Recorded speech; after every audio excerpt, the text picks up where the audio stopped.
Okay, guys. I'm not so happy this week. I had a great, positive episode lined up to go out. But instead, I have to do this because something bad happened, and I felt the need to weigh in on that. So, without any further formalities, let's just jump right in.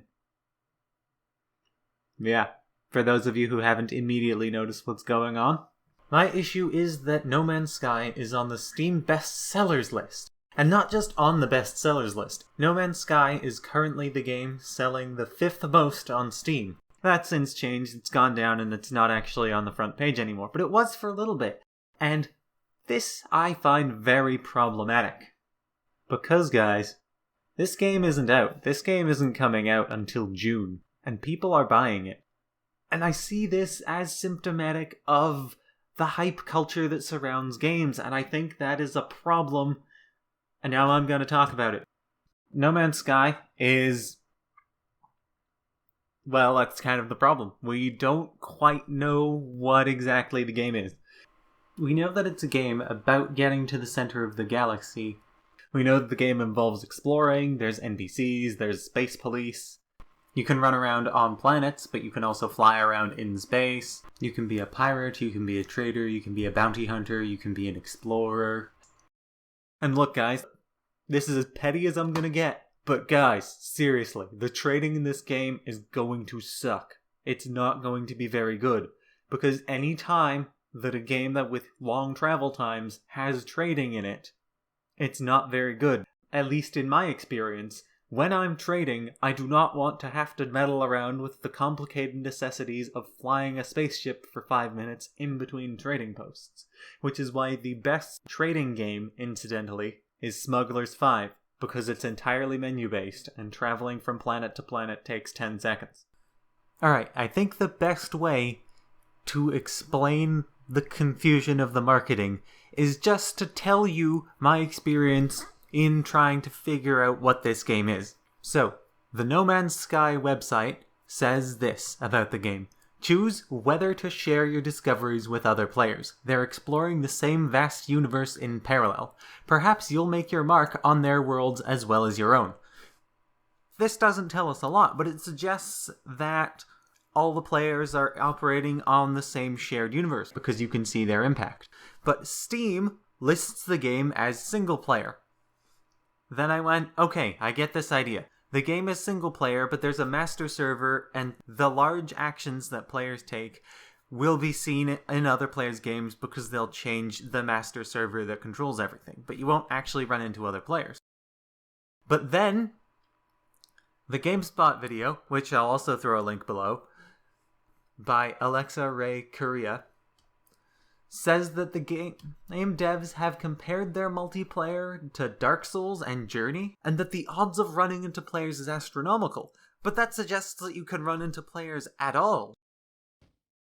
And this is all that I've managed to figure out, and I don't know what to do with this information, and I don't know what it means, so I'm just throwing it out there, and hopefully this will make some sense. If the marketing pieces for this game aren't selling the content of the game, then what are they selling?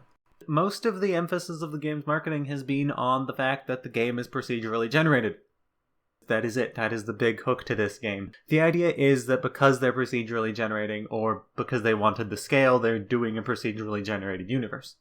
Which allows for a much larger game than building all of the levels individually would. What I want to talk about is one particular thing that the game developer said in an interview, and I'll throw the link to the interview in the description below if you want to go watch all of it, though it's pretty damn long. But he said that they haven't really been marketing No Man's Sky, which I found completely bizarre as a statement because I've seen No Man's Sky marketing pieces everywhere. But then I realized it wasn't actually the devs who were doing this, other than a few press conferences that weren't No Man's Sky press conferences specifically anyways. They have not actually been doing all that much. And I have a problem with this because I'm seeing a lot about this game.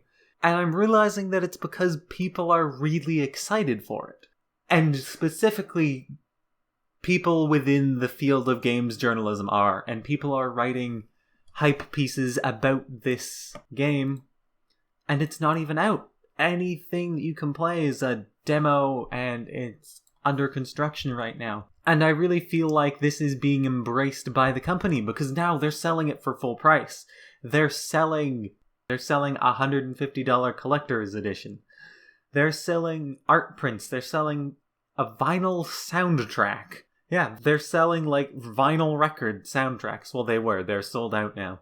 They're selling posters. They're selling t-shirts. And I just want to shake the people buying these and go, this game is not out yet. We don't know what this game is going to be like, but what we do know is that this game has very poorly explained itself. Because they have not shown us what the gameplay is, unless the gameplay is flying around in space and looking at things. There is this consumer need that's driving all these people to write hype pieces. I mean, obviously, if people weren't hyped outside of the games industry, people would not be consuming the content provided. But why do people need these? Why do people want these particular style of content before the game is out? And I think the reason is that everyone wants to be a part of the little cultural movements we have on the internet whenever a new game comes out. Of people who were excited, who go out and get involved in the game right off the bat. And they have a ton of fun and they get to learn and explore the game. This is a big reason why I don't like to play multiplayer games post-launch. Because I feel like the community has already moved way beyond where I am. I don't like feeling like I need to catch up to get there. And so I think it's that feeling that really drives this sort of earlier and earlier style of news. Because we can't play No Man's Sky yet. It's not done. It's not going to be done until June. But people want it now, and so they're going to look for substitutes. Not substitutes as in they're going to look for other space games to play, but they're going to look for substitutes in that they're going to look for something No Man's Sky related, so that they can keep their excitement up. And I don't like the way that this is evolving in our community. Because it's creating this set of behaviors that publishers prey on.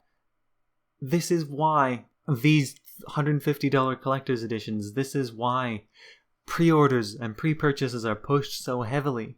This is the reason why the games industry can get away with charging you for something before the game is out, with not giving proper refunds. The game industry gets away with so much because people get excited. And I understand that you're excited, and I don't want to take that away, but we as a community have to learn to temper that excitement and channel it in such a way that we don't end up buying bad games before they're out, that we don't end up playing broken pieces of shit that have come out and completely failed to deliver. I know a lot of people don't want to hear this, but that could happen with No Man's Sky. No Man's Sky could come out and be terrible. All that effort they put into randomly generating the universe could completely fail to pay off. Every planet could feel interchangeable. And we don't know. It's just speculation right now, but that's the problem. There's too much speculation. There's not enough hard evidence there. We need to change the way that we as consumers act if we want publishers to stop taking advantage of us. That's it, guys. Stop buying things of the quality of which you don't know. And especially stop shilling things the quality of which is uncertain.